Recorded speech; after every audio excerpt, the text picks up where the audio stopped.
Okay, this is the list of representative geniuses for the program today. Renoir might be the most widely recognized name in the whole Impressionist camp today, although the pictures of large, pretty girls, which were his specialty, are not now considered to be as memorable as many other sorts of pictures by his contemporaries. Gauguin is certainly one of the more eccentric characters of the whole 19th century, and he developed one of the most distinctive painting styles of the age and painted some of the most distinctive subject matter as well. Toulouse-Lautrec is as closely associated with Belle Époque Gay Paris as any artist, and his paintings and illustrations represent some of the favorite pastimes and celebrities of his day, when Paris was in some ways sort of a cross between Las Vegas and Hollywood.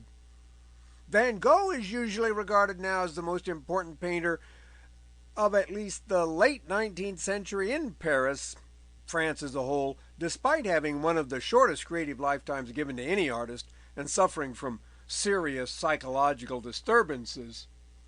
We've heard the music of Debussy, Gounod, and Saint-Saëns past classes, and we'll hear more by them today.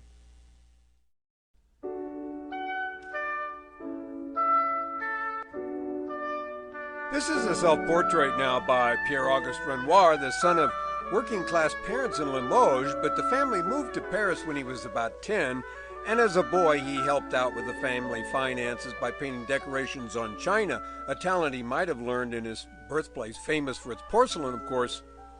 He also had some music lessons from Charles Gounod, and for a time considered a career in opera. When he was 20 in 1861, he began studying painting with Gleyre, the teacher of Monet, and in whose studio he also met Sisley and Bazille. As I mentioned earlier, they often went to the forest of Fontainebleau to paint, and at this time Renoir met Corot, Daubigny, and others of the Barbizon bunch. This is a picture by Renoir of another fellow artist named Jules Lecour in the forest there in 1866. In 1868, he submitted this picture of his then mistress, Lise Tréhaut, to the Salon, and it became his first picture to be accepted, which survives.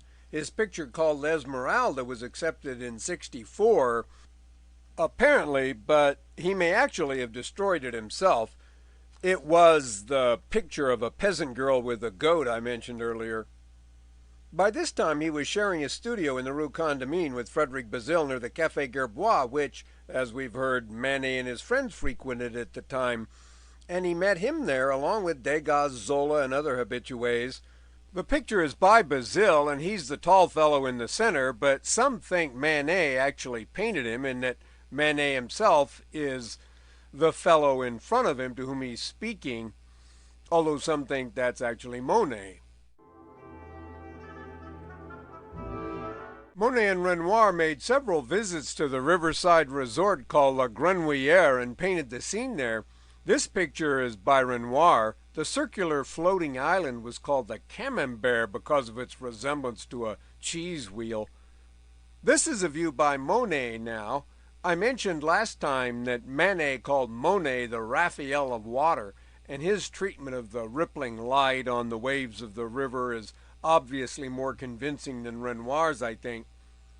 Grenouillère means frog pond, and in the slang of 1870, a frog, a grenouille, was what we might today call an active bachelorette.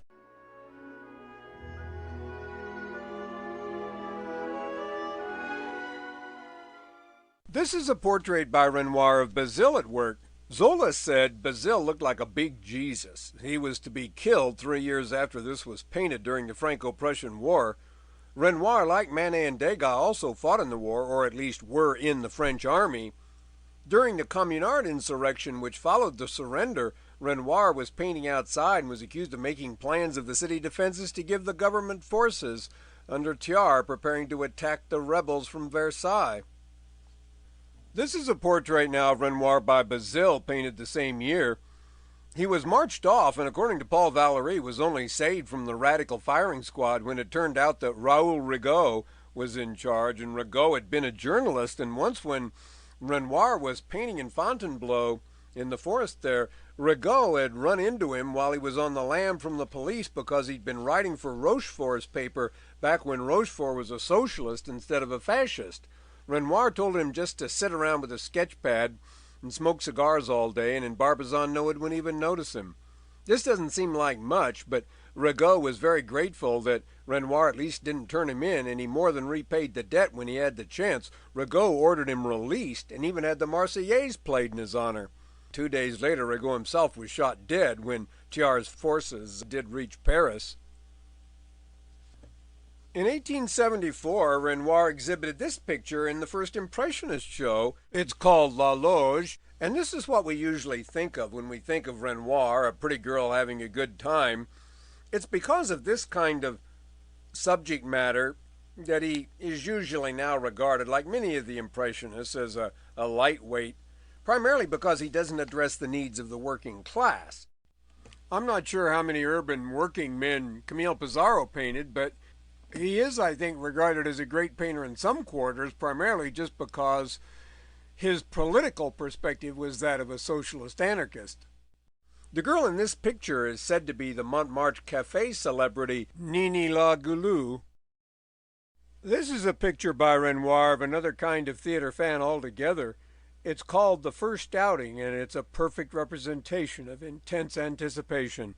She's on the edge of her seat and strangling the flowers in her bouquet. In 1875, Renoir and several of the other Impressionists had some of their paintings auctioned at the Hotel Drouot, and The Fisherman here was bought by the publisher and collector Georges Charpentier for 185 francs, not much more than pocket change. The Charpentiers often entertained people high up in arts and politics, though, and since they took a liking to Renoir, he was invited to their soirees, and in 1878 painted Madame Charpentier with their children. Charpentier was the publisher of many of the most important books of the later 19th century, including Flaubert's Madame Bovary, Zola's L'Assommoir, as well as books by Guy de Maupassant, the Goncourt brothers, Alphonse Daudet, and others. This picture was bought by the New York Metropolitan Museum for 92,000 francs within Renoir's lifetime. The average income for a doctor around this time was 10 to 15,000 francs, so that was a lot of money. This is the way the Moulin de la Galette in Montmartre looks today, and in the 19th century it was a popular place of entertainment, at least occasionally, for artists and models, writers and musicians.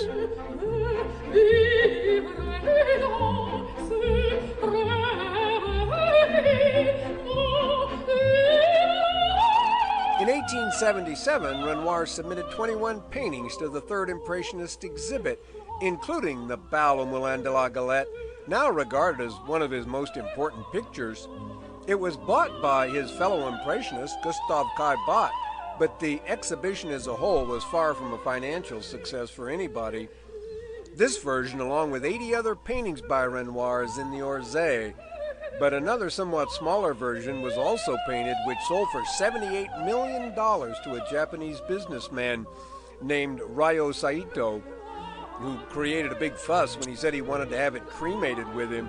Fortunately or unfortunately, he ran into financial trouble in the 90s, and it was secretly sold, apparently to a Swiss buyer, but no one knows now who he is or where it is. The picture, like most of the others in the third exhibition, was not popular with the general public or the critics who, as we've heard, thought Impressionist subject matter unworthy for a serious artist and to be sloppily painted besides. The next year, 1878, however, he defected from the Impressionists exhibition, worried that association with them would damage his chances at the Salon, where he wanted to have his picture of Madame Charpentier and her children accepted. It was, in any case, accepted and warmly reviewed by Castagnari and Huysmans.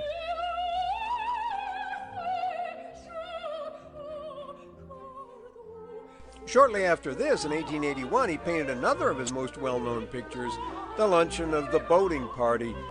Aline Charagot, his future wife, is on the left in the foreground, and Caillebotte is said to be the bare-armed fellow on the right. Renoir had met Aline in a crèmerie near his studio in Montmartre, and 9 years later they'd be married. This is a close-up of that picture. Their relationship was not always smooth, however, and was perhaps a bit like that of Cézanne and his wife. Genius is almost always hard to live with. The balcony of the Hotel and Restaurant Fournaise was the setting for this picture. It's near where La Grenouillère used to be, and it still survives, as you see here. In any case, Aline seems to have at least temporarily gotten fed up with him and to have gone home, and Renoir went off to Algeria with two bohemian friends, one of whom was an amateur hypnotist and the other was an itinerant journalist. This is a picture he painted in North Africa. Like Delacroix, he was fascinated by the change from Paris, but although he painted some 30 pictures in North Africa, none are considered very memorable.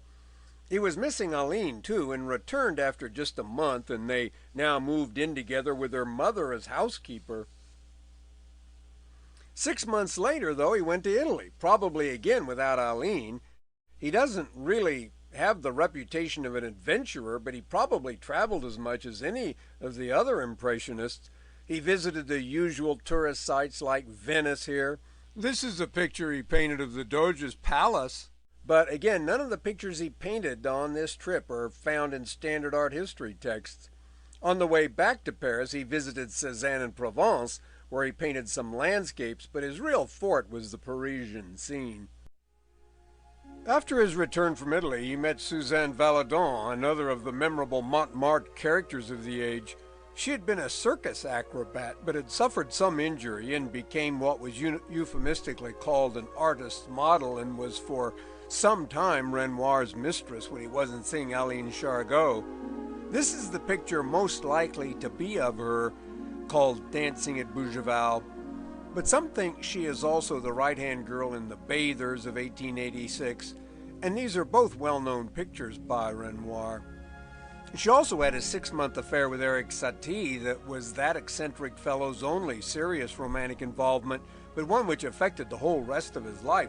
She became a painter in her own right, much respected by the next generation of Parisian artists, and she also became the mother of Maurice Utrillo, an important member of that generation by an uncertain father who could have been Renoir.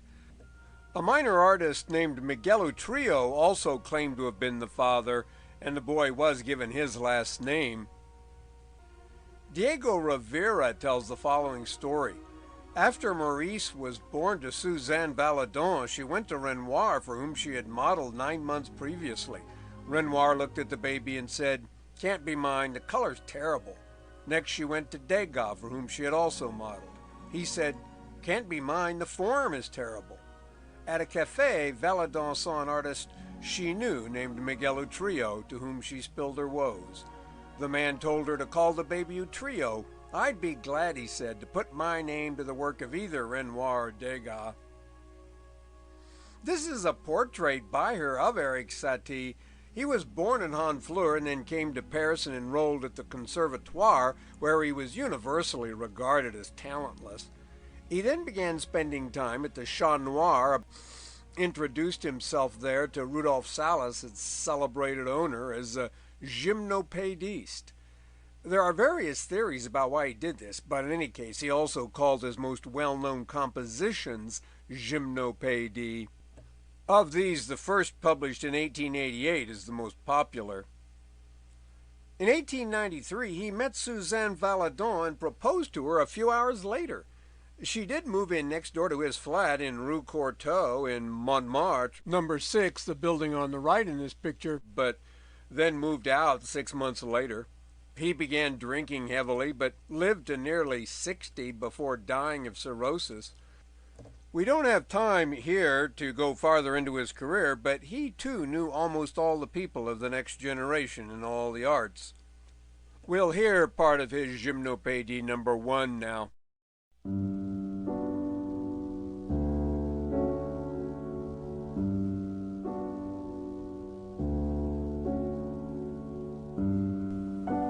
This is the picture I mentioned earlier, Les Bagneuses, the Bathers by Renoir, and Suzanne Valadon is often said to be the girl at right or left, which means no one really knows.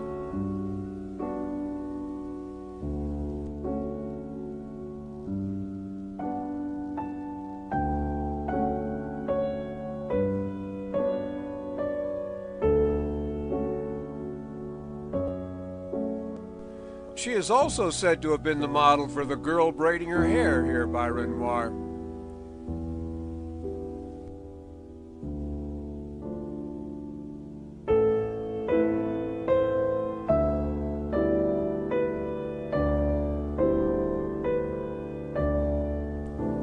This is a portrait of her by Toulouse-Lautrec.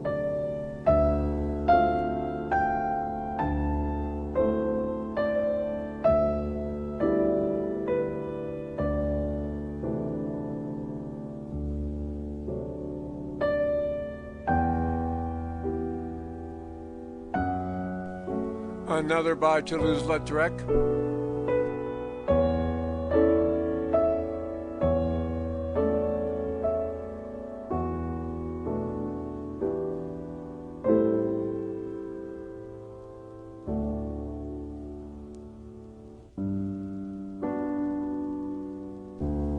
This is a self-portrait by her.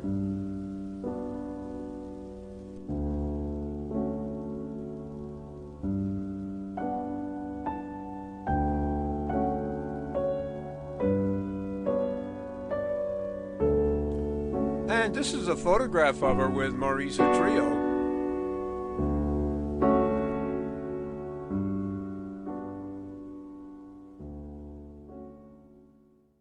Renoir had met the wealthy banker-collector Paul Bérard in 1878 and was invited to the Bérard country estate at Wargemont in Normandy on the coast near Dieppe several times.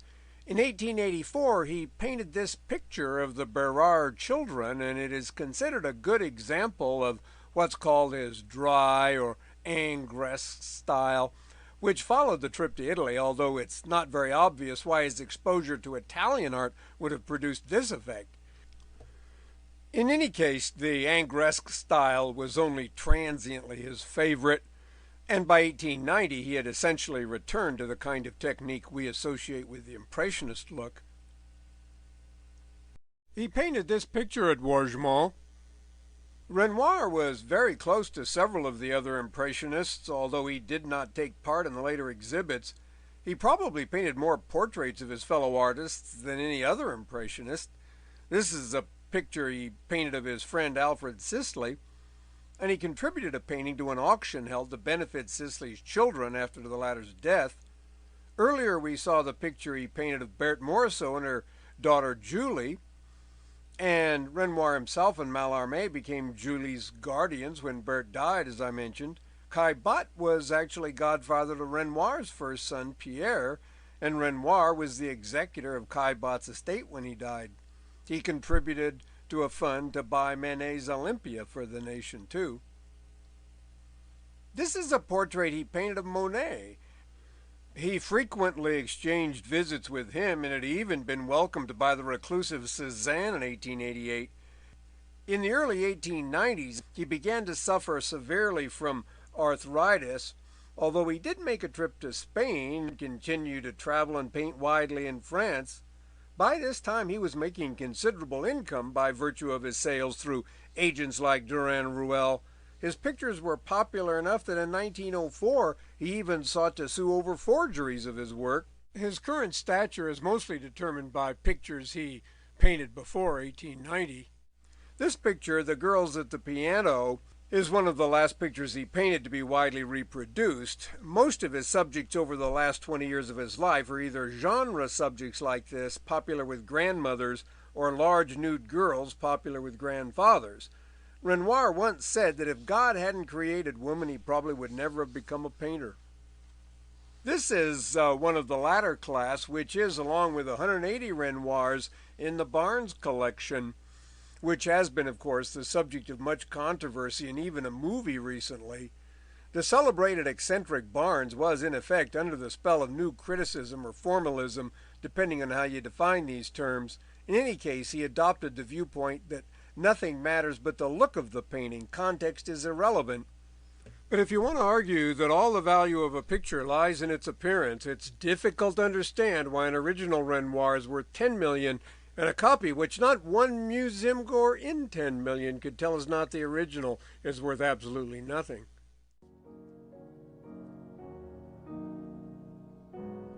This is the house he bought at Cannes on the Riviera, where he spent most of the last 20 years of his life, and it's now the Renoir Museum. Like Giverny, it has a splendid garden. Renoir, in fact, did do a lot of beautiful still lifes with flowers. This is another late picture of his gardens at Cannes. His son Jean, seen here with his mother's cousin, Gabrielle, became a famous film director, writer, actor, and was responsible for one of cinema's greatest accomplishments, Grand Illusion in 1937. Orson Welles called him the greatest of all directors, and Woody Allen called Grand Illusion his favorite movie. This is a view of his studio with things which it's alleged were actually used by him on display, and he died here in 1919.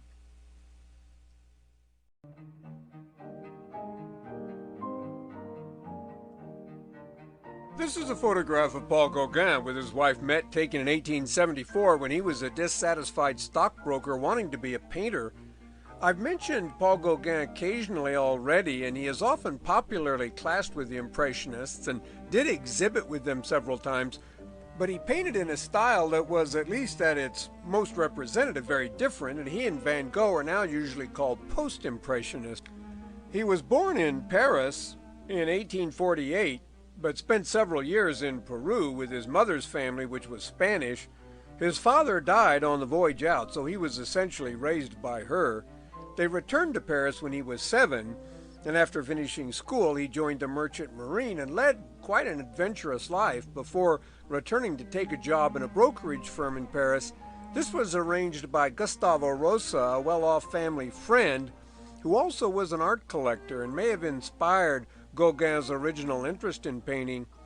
In 1873, when he was 25, he married a Danish girl, Mette Gad, with whom he's seen posing. They had 5 children in the next 10 years. Through Rosa, Gauguin met Pissarro and eventually many of the other Impressionists, and in 1874 he exhibited a sculpture with them, although it's not listed in the catalog, and although no one is certain about this, it was likely a portrait of one of his children.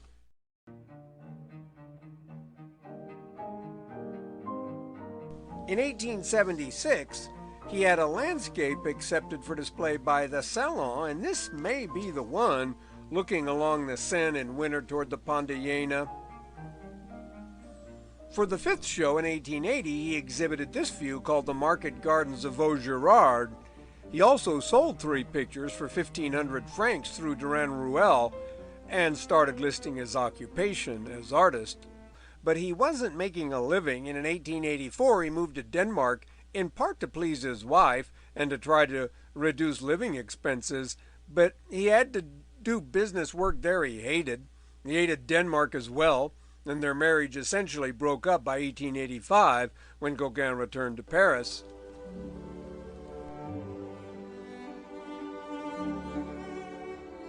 His submissions to the 8th Impressionist show were not well received, in part because everyone was fascinated by the 26-year-old Georges-Pierre Seurat's Sunday afternoon on the Grand Jatte here, and what was called the scientific pointillist style, or Neo-Impressionism as it soon came to be called. Gauguin hated this kind of thing and referred to the pointillists as the salesmen of little dots, and since Pissarro was a fan of the style at the time, Gauguin also broke with him. Based on his reading of various studies of color and light, Seurat had decided that colors would be more intense if they were mixed optically rather than if they were premixed on the canvas. This color intensity is a hard thing to quantify, however. Similarly, he thought that emotion could be conveyed by color and by the way elements of a picture led the eye up or down and so on. But apart from certain obvious things, yes, it's hard to paint a dark scene that looks joyful. This is just difficult to make convincing. What he wanted to be scientific looks instead more like just something mechanical. In any case, the picture made a memorable impression itself, even if the style is very different from most of the other pictures that were in the exhibition.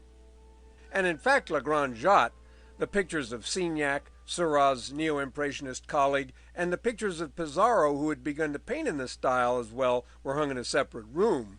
This is an extreme close-up of the flower arrangement on the lady's hat, and it's interesting that modern computer technology does sort of use the same idea behind pointillism, discrete dots or pixels of different colors, which the eye mixes together.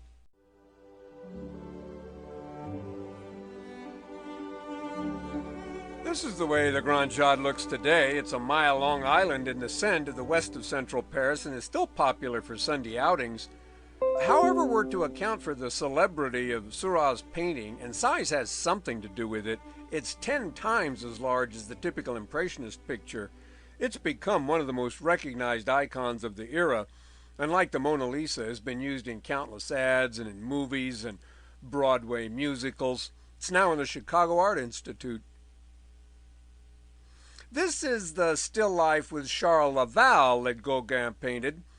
After the Impressionist show, Gauguin and his friend Laval set sail for Panama, where it was thought one could make big money in connection with the French project to build a canal there.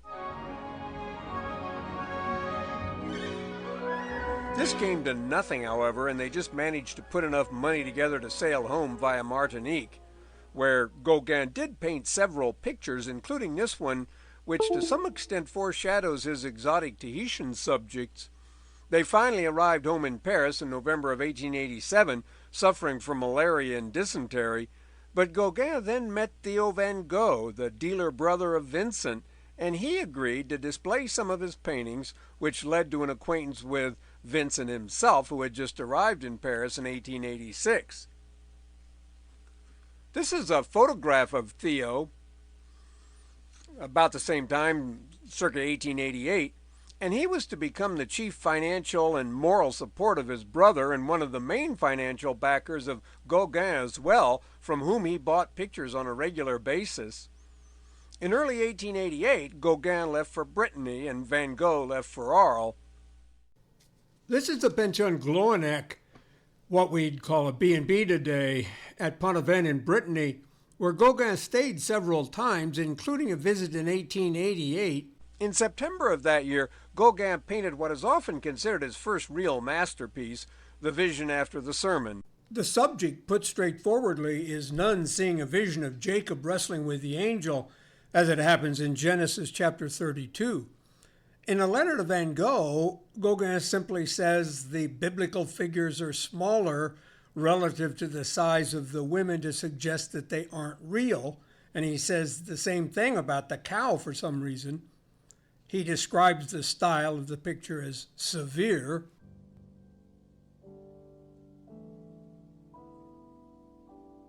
Most of his biographers think that until he made this trip to Brittany, and perhaps until he painted this picture, he had not really found his own style, a way of painting that he was comfortable with as a medium of expression. This is at least certainly not a picture that is romantic, realist, or impressionist in the way those terms are usually used. As I mentioned earlier, he is often called a post-impressionist, but he is often also called a symbolist, and he used that term himself to describe his approach. I said a while back that Gustave Moreau is called a symbolist painter, and he might not seem to have much in common with Gauguin, but they do share a common interest in what one could call, thinking of Gauguin's title for this picture, visionary subject matter. In Moreau's work, the visionary quality lies essentially in the otherworldly character of his settings. In Gauguin's work, the visionary quality is more closely associated with the strange colors sometimes and the organization of the parts of the picture. Jacob is wrestling with the angel, as in the Old Testament, but the event takes place in a red landscape, while the whole picture is painted in a style sometimes referred to as cloisonnism, in which the parts are separated almost in the manner of stained glass or cloisonné enamel work. This style is also sometimes called synthetism, the idea apparently being that it involves a sort of synthesis of idea or vision and a style of painting that would properly express it.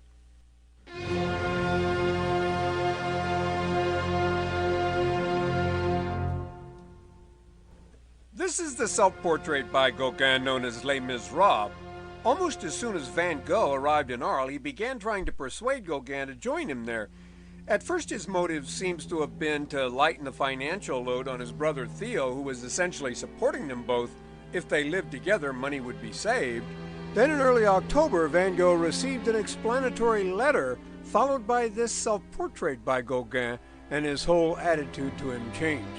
Before, Van Gogh had been wary of him, scheming to get more and more money from Theo, while after receiving this, he began to think of him as a kind of spiritual teacher and to talk up the formation of a kind of monastic community of artists in Arles, with Gauguin as the de facto abbot or at least leader.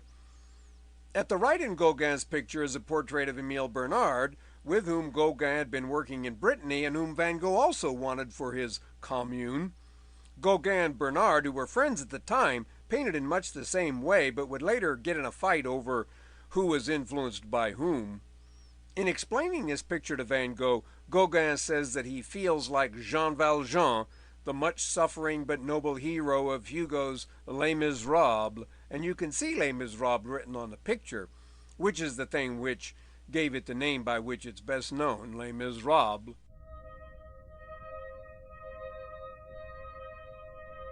In 1888, Gauguin did move to Arles to stay with Van Gogh for 9 weeks. This is one of the pictures Gauguin painted while he was there, and it too is a good example of cloisonnism. The terms symbolism and synthetism don't seem quite as relevant without an obvious philosophical or visionary treatment. Anyway, it's at least quite different from the way in which Van Gogh was painting, and they soon got into arguments about art and life in general. In December, Van Gogh threw a glass at Gauguin. On the 23rd, after another fight, Van Gogh famously cut off his ear and had it delivered to a prostitute, and that was the last straw. Gauguin telegraphed what had happened to Theo, who immediately came to deal with the situation, and after arranging for Van Gogh to be taken care of, he and Gauguin returned to Paris. We'll hear more about what happened to Van Gogh in a while. The following year, Gauguin went back to Brittany and painted the Yellow Christ in a way that certainly recalls the vision after the sermon. The Breton women are represented piously kneeling before what amounts to another vision, this time of the crucifixion. The picture is equally unrealistic, especially in the treatment of the color as well as the flatness of the trees, landscape, and figures which almost seem to be floating above the landscape. The surface of the picture itself was flattened by having newspaper rubbed across it. The usual view of this kind of abstraction in Gauguin's work is that he identified spirituality with it. The lack of the superficially natural heightens the feeling of the supernatural, or so it is said.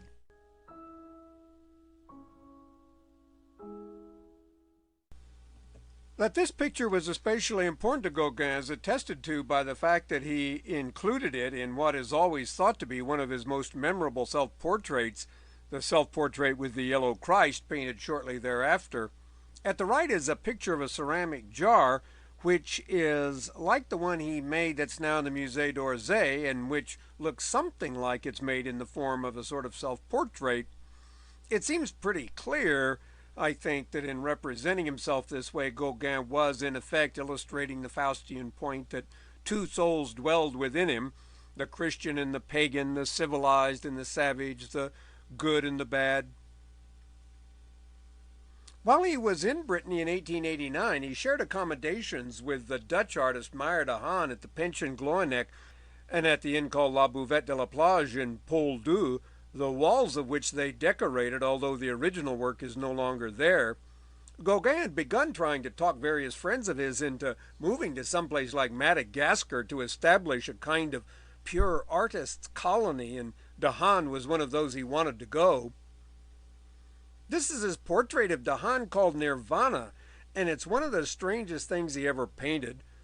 De Haan had been Gauguin's primary financial support while they were living in Brittany, and when the stipend de Haan was receiving from his parents stopped, he went home to Amsterdam instead of to Madagascar.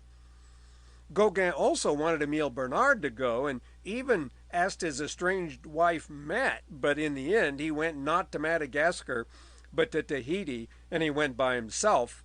In February of '91, he sold 30 paintings at the Drouot auction house, which still exists in a much enlarged form on the street named for it in Montmartre. And with that money, he was able to make his trip. After a farewell dinner hosted by Stéphane Mallarmé at the Café Voltaire, which used to be here on the Place de l'Odéon. This is a portrait of Mallarmé that Gauguin made. Bernard had read Pierre Loti's novel, The Marriage of Loti, set in the South Pacific, and had suggested to Gauguin that Tahiti did sound better than Madagascar, and Gauguin made it to Tahiti in June of '91 and stayed for about 2 years. He arrived back in Paris in August of 1893 with 66 paintings, including this one. In November, Durand-Ruel put on an exhibition that included most of them, and it was well received by most critics. The following year, he returned to Brittany in the company of a Javanese woman called Anna, and among other adventures, got in a fight in which his leg was broken, an injury from which he never fully recovered. This is one of the pictures he painted during this time, Breton peasant women. But they are actually women who look Tahitian, as though he couldn't get the place out of his mind. And in July of the next year, he returned to the South Pacific, where he would spend the rest of his life.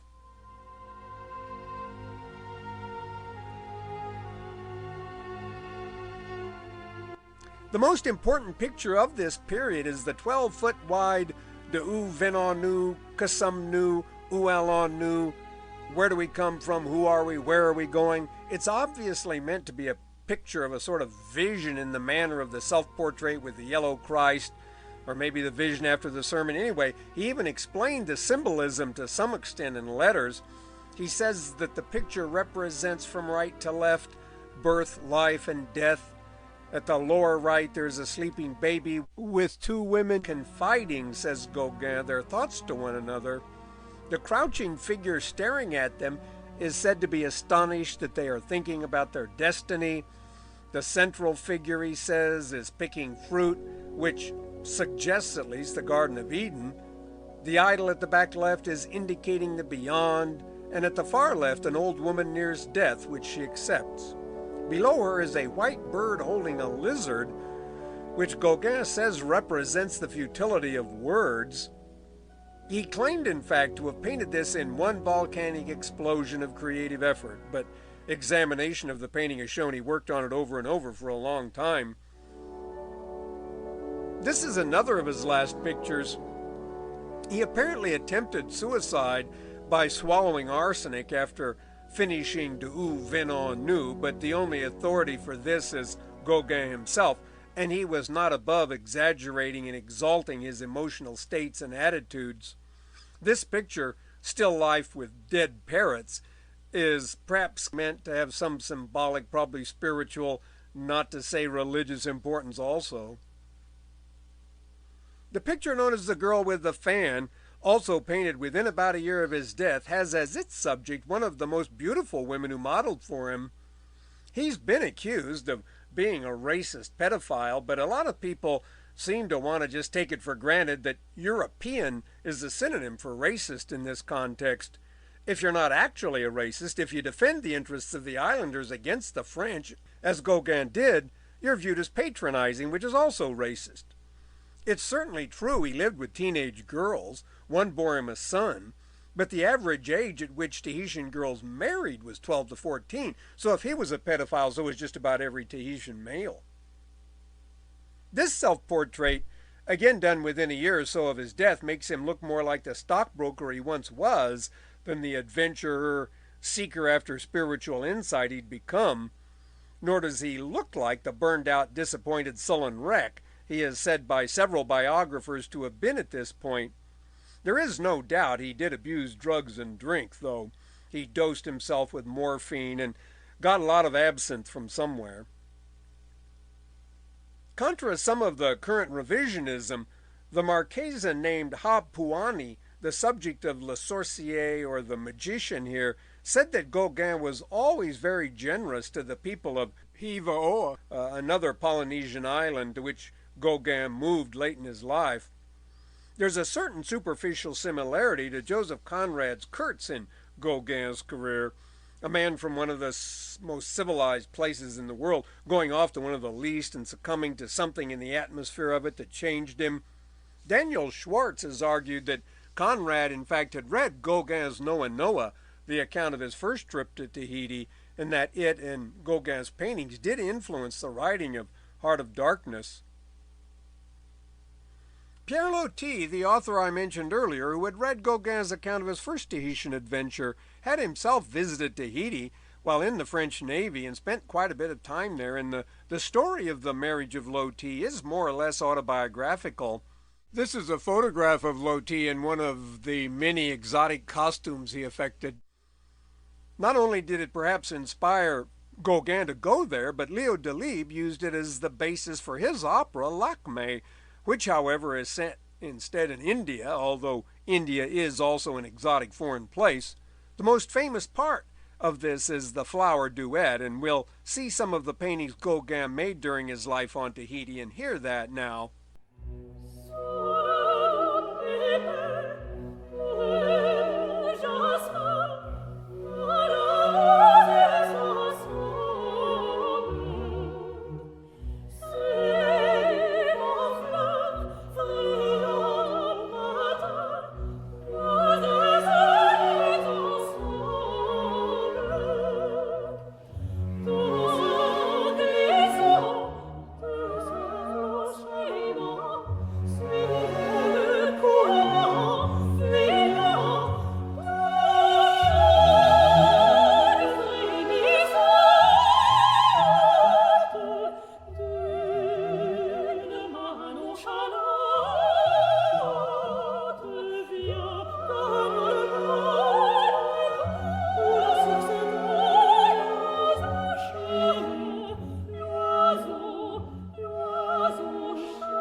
In 1901, he had moved to the island of Hivo'oa in the Marquesas, where he died, apparently of a heart attack, possibly of a drug overdose in 1903 at the age of 55. He was buried in the cemetery of Atuana, the village where he had been living there. There's a copy of his most well-known work of sculpture called Oviri on his tomb. Oviri means savage or wild in the language of Tahiti, and this strange figure is shown strangling what seems to be a wolf cub with a dead wolf at its feet. This is the original in the Musée d'Orsay. Gauguin himself described the figure as monstrous and full of pride, rage, and sorrow, and it's usually thought that there is certainly something autobiographical in this.